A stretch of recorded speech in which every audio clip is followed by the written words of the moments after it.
You could Okay. say it. There we go. Start. Hello, my name is Ellis Clinkscales. Hello, my name is Romario Billings. My name is William Murray, And my name is Kimberly Tiklavilka. and this is Group 5 with Medical Information Banking. Our project is basically meant to be a centralized medical information hub compared to the current electronic health record used by most physicians. The reason for this solution is that most electronic health records have incomplete or outdated information where certain things that are very important, like medications being expired but not outside of the records, um, not having all of the surgeries in one area because those could cause complications.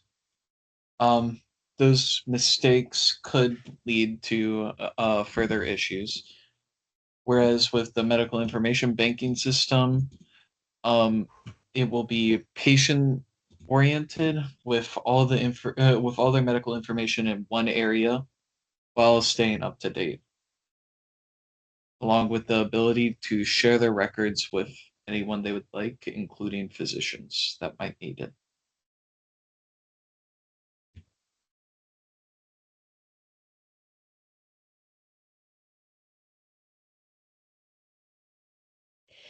To develop our system, we have selected React and Node.js as the foundation of our information banking system.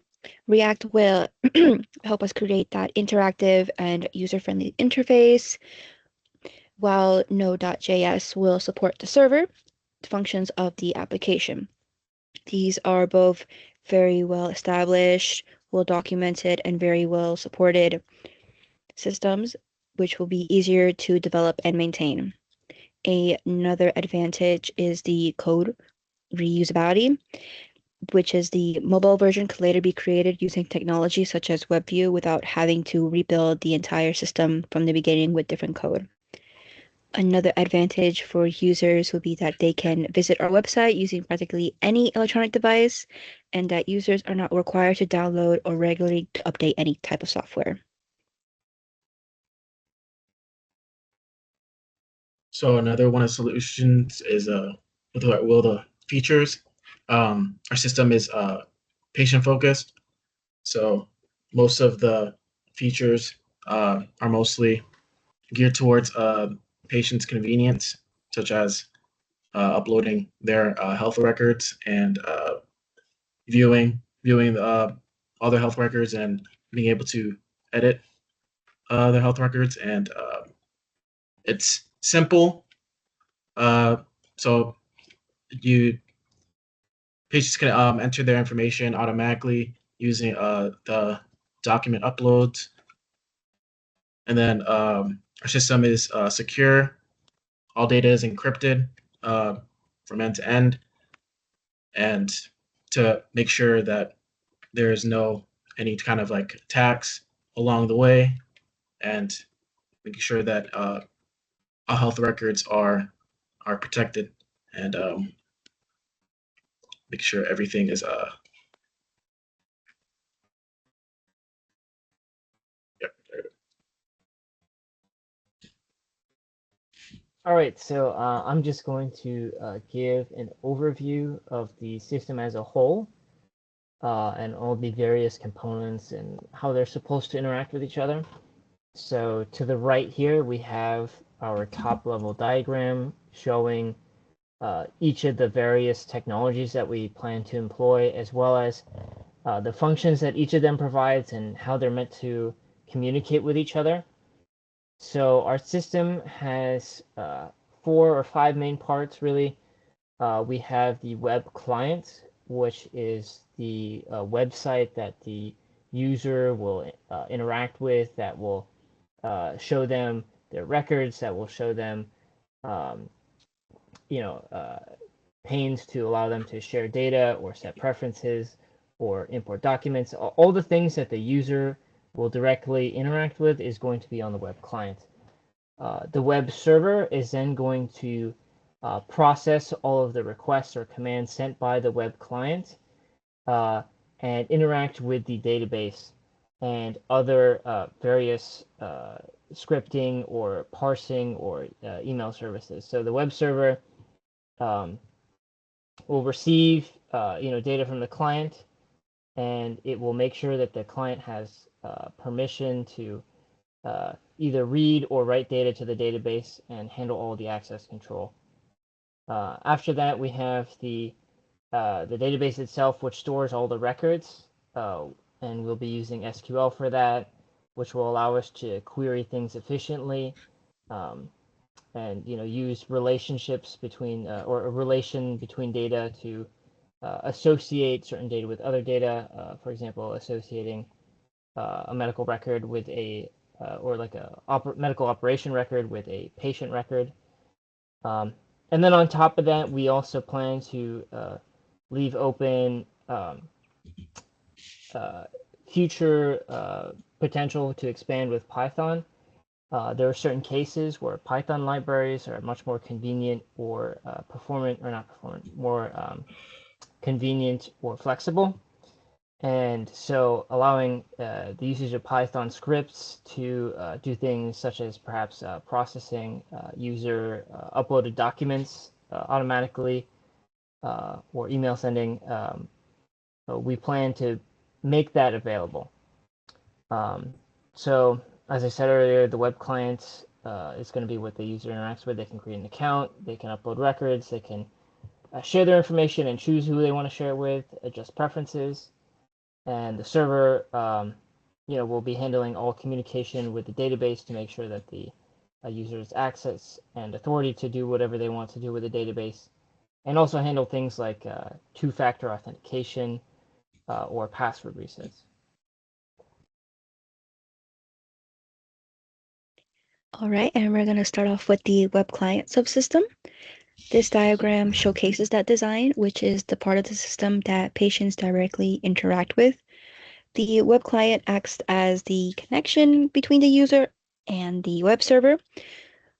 In this case, where a patient will perform an action, such as logging in or opening a record, the correct front-end panel would then send a request to the web server, which would then process that request and return any necessary response or information that is needed.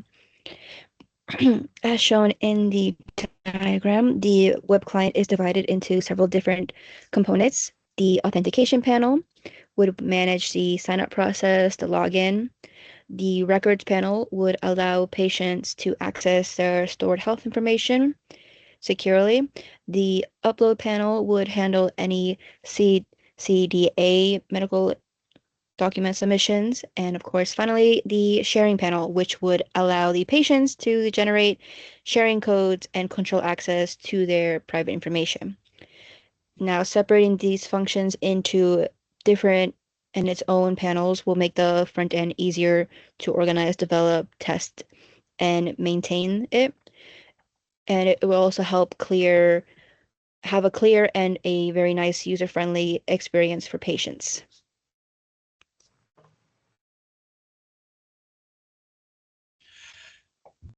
The web server basically will manage a couple core functions. It's a fully featured API.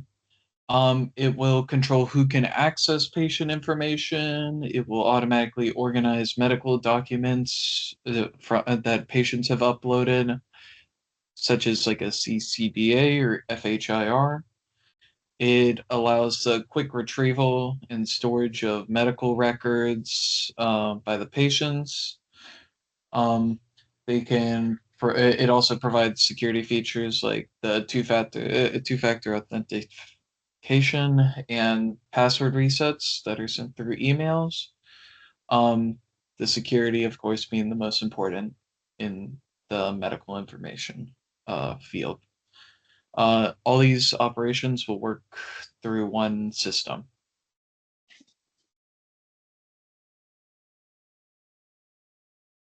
So we're going to be using PostgreSQL as our database. It's a rational database, so helps. It makes sure that querying for certain data is efficient and fast. And any kind of data such as like after the web server parses certain medical documents like this CCDA, when the XML is parsed and ingested in the database, it makes sure that relationships such as like patients, medications, any kind of like encounters with a physician, the hospital that they're at, all that is stored and stored and connected to that person's row,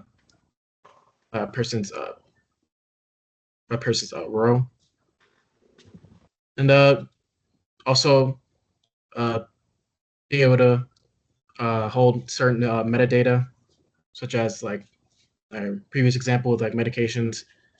It'll store like the active medication, the medication name, what time that medication was prescribed, and then if that document has instructions on how to use the medication, so like that is stored as well.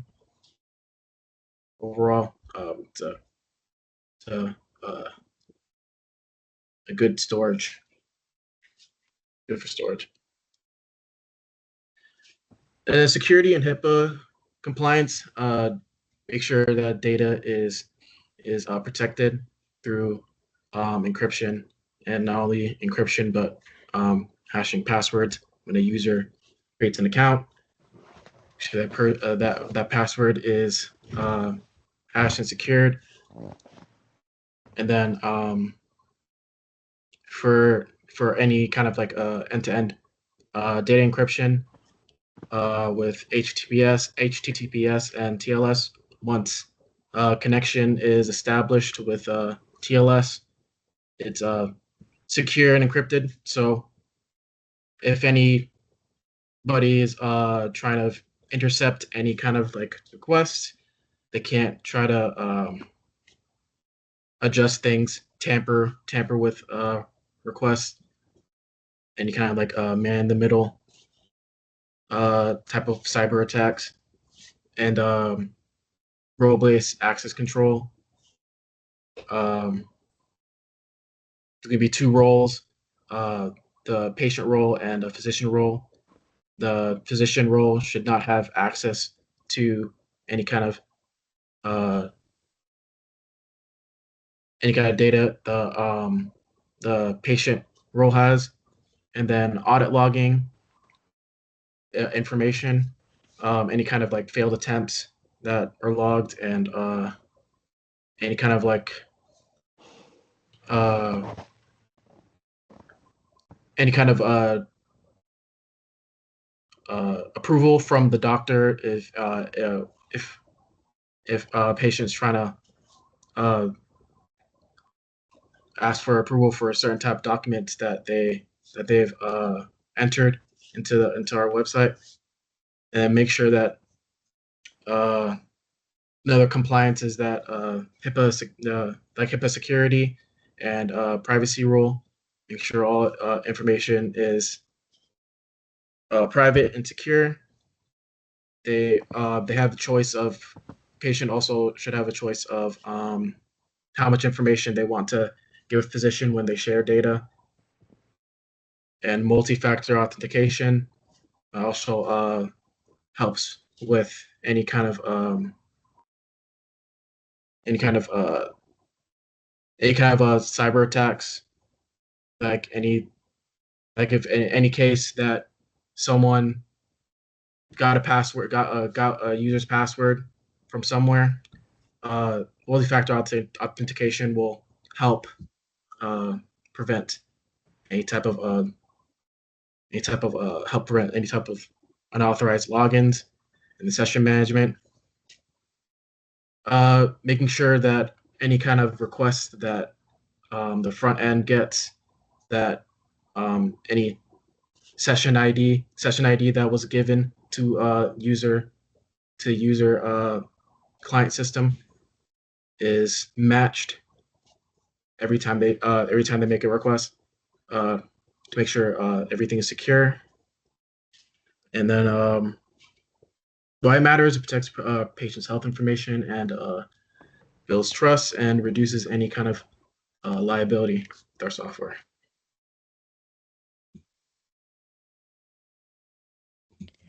All right, we're going to talk about the front end implementation plan. I will be responsible for developing the front end, which is the part of the application where, again, the patients will directly see and interact with. I plan to build the user interface using React Invite. It will help create that reusable interface components and provide an efficient development environment while designing it. The front end will communicate with the web server by sending requests, displaying the information returned by the backend. The reusable React code could later support a mobile version of the application through a web view as well. The front end will include several main panels. First, the authentication panel, where it will allow patients to create an account, log in, and enter the two-factor authentication code for additional security. The record upload panel will allow the patients to submit their medical records in the CCDA format, and the front end will send this data to the server so it can be parsed and stored, and it can also upload the FHR. The records panel will also allow patients to view and edit their stored health information. There will be a data sharing panel where patients can generate and or revoke sharing codes and choose exactly what information they want to share. And now finally, the users will be able to manage their application preferences. My goal for the front end is to make these features accessible, organized, and very easy for patients to use.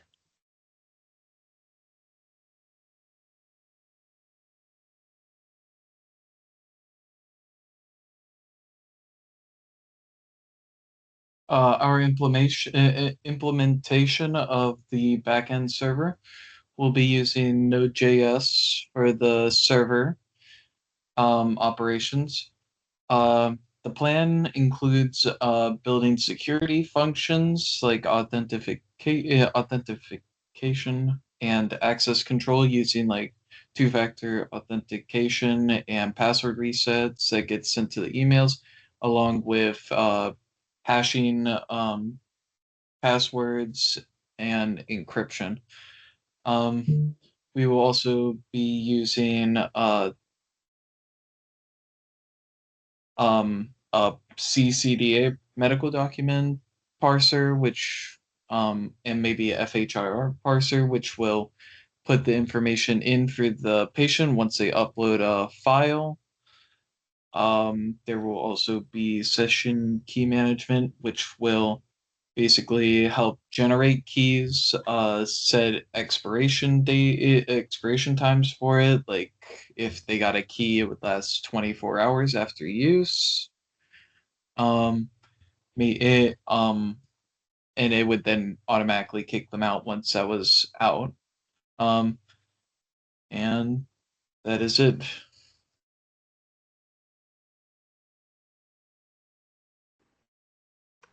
So again, a kind of continuation of what Ellis was talking about with the back end. We also have a separate database server, which is going to be responsible for storing all of our records. And we are going to be using PostgreSQL. And SQL is a very popular relational database technology. And what relational means is it allows you to connect certain records with other records and link them to each other so that you can easily figure out what data is associated with other data. So an example of why that's really useful is when you have a user record and then you want to associate various things with it. In our case, that could be, for example, medical procedure records or medication records. We could all have them be associated with a user record. which would allow us to not only easily access data, but also efficiently store it and allow us to access it quickly. The database will be used to store lots of different things. As already mentioned, it will be used to store things like patient records, but also we're going to use SQL to store user credentials, usernames, emails, things like that. Also things like activity or access logs for HIPAA compliance and for security purposes. And also any metadata that goes along with any of that information. For example, when the data might have been entered, whether the data is only valid until a certain point in time after which it expires, things like that. Also metadata related to whether or not that record is allowed to be shared with other people and until when. We'll also be using it to store temporary things like two-factor authentication codes, sharing codes, or codes to reset passwords, and also just more mundane things like storing user preferences.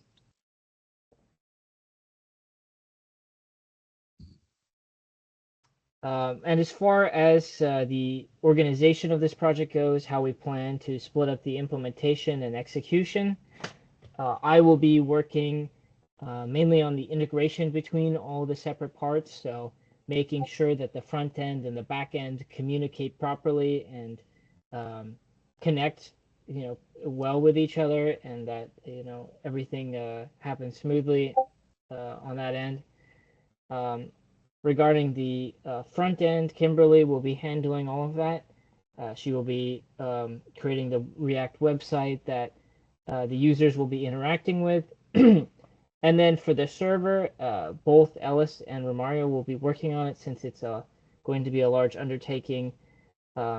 Ellis will be working on more of the general features and functionality, whereas Romario is going to be specializing more towards security, because as we all know, security is extremely important when it comes to medical records, and making sure that a patient's data is private and secure is extremely important. So we wanted to have someone who could specialize on just that. And so yeah, that is a brief overview of how we plan to split up the work. And then after that, there's just a list of references here that you can read at your leisure to further expand upon some of the things that we mentioned in this presentation. And that's it.